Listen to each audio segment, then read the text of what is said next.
There was a year, I think it was Chelsea, Liverpool, or is it Arsenal, where they had a chance of actually getting a treble. They ended that season getting none, zero, zilch, jack, absolutely nothing. Today, Mamelodi Sundowns yet again have been knocked out of a cup competition in the semi-finals. It looked like they were going to walk over Kaizer Chiefs, had everything under control until the Alfred Ndengana of Mamelodi Sundowns, I'm talking about the Argentinian, Suarez, gave a gift to Wandile Duba. Duba buried the chance, 1-1. Yet again, another defender working for gift of givers. Sad to say this, but Tijuana, poor defense, poor header out of that box, and a cross, and Dupree buried the chance, and it's 1-2. Kaizer Chiefs are leading towards the end of the game. It ends with Kaizer Chiefs winning this one 1-2 away from home at Loftus. The fourth game between Mamelodi Sundowns and Kaizer Chiefs ends in a sweet victory for Amakhosi Amahle. Yes, I do go by the name of Wisconsin Football, where I engage and discuss on anything to do with football from Africa to the world and from the world to Africa. Where do I even start this video? I think it's fair for me to start by congratulating a team making their third final in a row. They are the new Cup Kings of South African football, Orlando Pirates. Yet again, I didn't watch the game, I was still away, and they've won that one 1-0 against Marumo Gallants. I think there's no shock there. And Jose Rivero demonstrating to everyone that the Nedbank Cup and MTN 8 are his. He owns them, and he's already in the final, and confirmed now he will be playing against Kaizer Chiefs. The final will be at Moses Mabhida.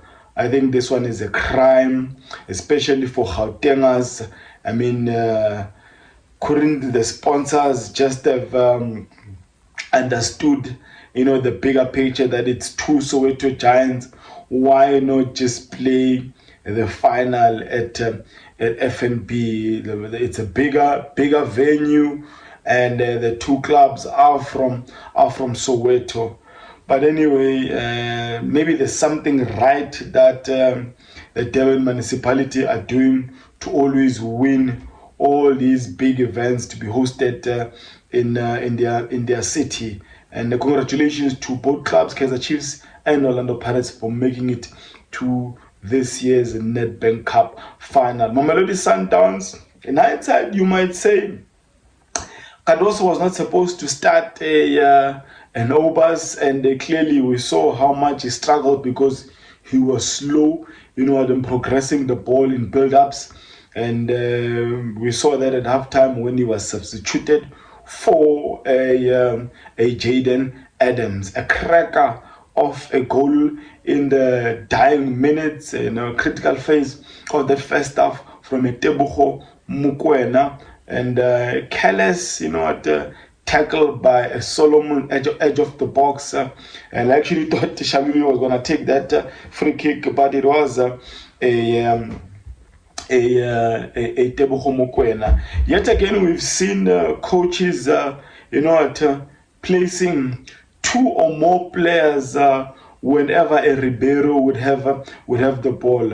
I think the boy must understand now that he is no longer going to have freedom on the ball, because he is a danger man for Mamelodi Sundowns. Anytime he hit the ball you had a Mart on him, you had a Cross on him, you had a Tabokele on him, and he was never given freedom. Even a Sereno tried to roughen him up a bit, and it was a success because out of it he got cautioned, he got a yellow card. So Ribeiro really tried, really tried, but it was just the assignment from the technical team Nabi was that don't give this guy room to breathe. And it looked like the second half was under control. Sundowns was attempting to do what they did to Esperance, defend by keeping the ball.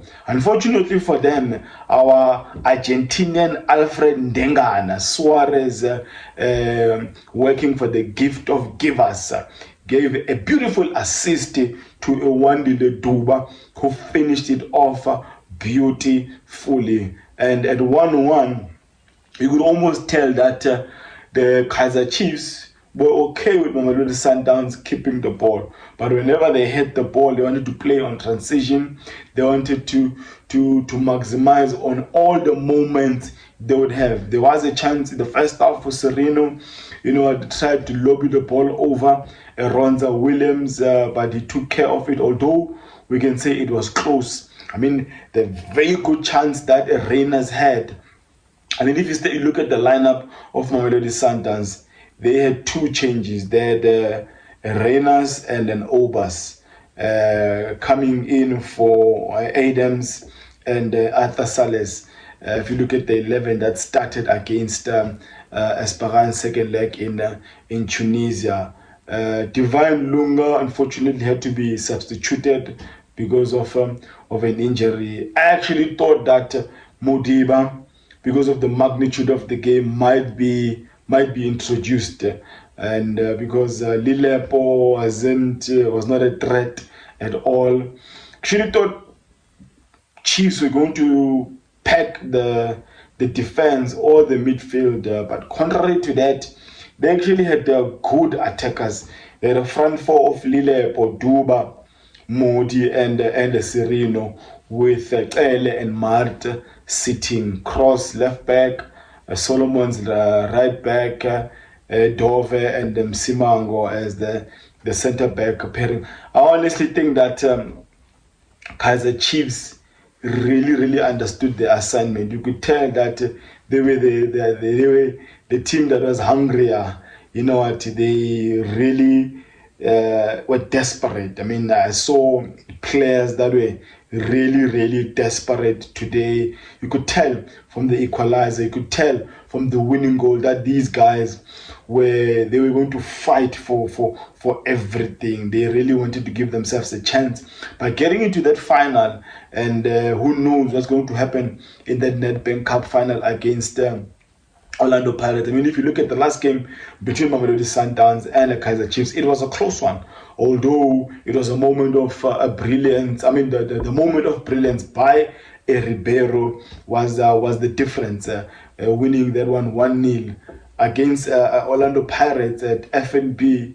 It was a last-minute penalty that edged it for Orlando Pirates, with Maswangani scoring the penalty. But if you look at the two games, they were very close, with Kaizer Chiefs having created very good chances on both games. And today, ball position will obviously be with the Mamelodi Sundowns. They're a ball position side, but outside that, when Kaizer Chiefs have the ball, they want to obviously give it to their playmaker, which is a Sereno, and Sereno maybe will attempt to connect the dots between himself, Duba, Lilepo, and Emodi. Good substitutions from a Nabi. I'm not sure if Nabi is still cooking, or the Kaizer Chiefs faithful can see what Nabi is now doing. I think the coach deserves another season, whether he wins the final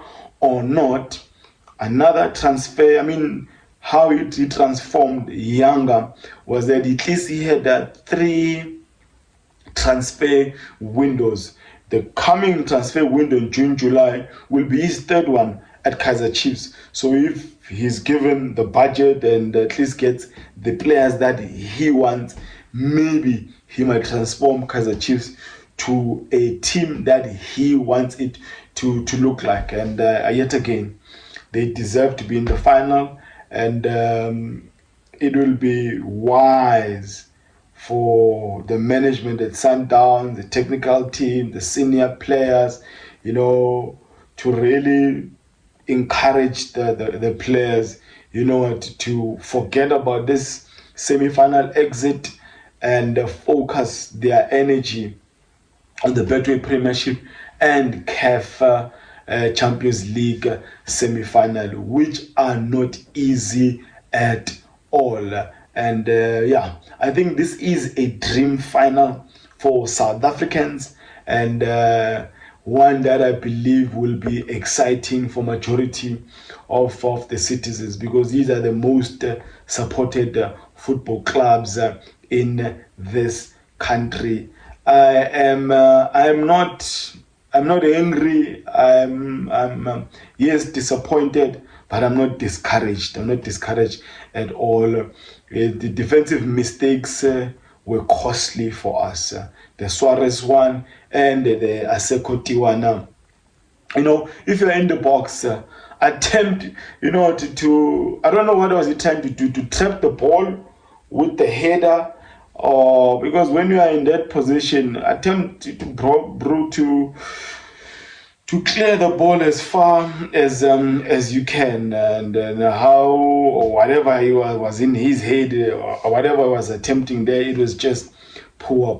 It's going to be interesting how Miguel Cardoso is going to tackle this one, considering that we're playing at home on Friday afternoon against the team of the century, and now we've seen these these holes, these mistakes from that game against Orlando Pirates, which we lost 2-1, especially from Suarez. So now going forward, at least I saw a Lebusa on the bench. The previous game it was a Koza on the bench. So it's going to be an interesting one if you will continue to persist with a Suarez. Suarez looks like he's always 5'2", a mistake. It looks like a guy who's going to make a mistake, whether with the pass, whether it's first touch, and it's just disappointing that now there must be some shuffles at the tail end of the season where critical games are being played. A lot will be demanded from our defenders. Another plan must be made in and around a Ribeiro, because teams, if they focus on not giving room to a Ribeiro, maybe a double 10 will be required, maybe similar to how we played against Esperance in that second leg. Start the game maybe with a double 10 of a Sales and a Ribeiro. Reyners, I think, is off form. He had an opportunity today, and but technically is not the best, because whenever he receives the ball, his first touch is not that good. He's trapping for the opponents. But let me end this video here, and by making it clear that the two clubs that are going to the Nedbank Cup final, they deserve to be there. Mamelodi Sundowns should focus on the two cups they've got left, and there's a danger in that we might end up not winning any cup if we are not fixing the little mistakes that are creeping up, especially from that defense of Mamelodi Sundowns. If you're seeing this space and this content for the very first time, love it if you join this family. You do support the channel by liking, by sharing, by commenting on the section below on your opinion on what went wrong for Mamelodi Sundowns and what did Kaizer Chiefs do right. Let me end the day by declaring, may my God bless you all.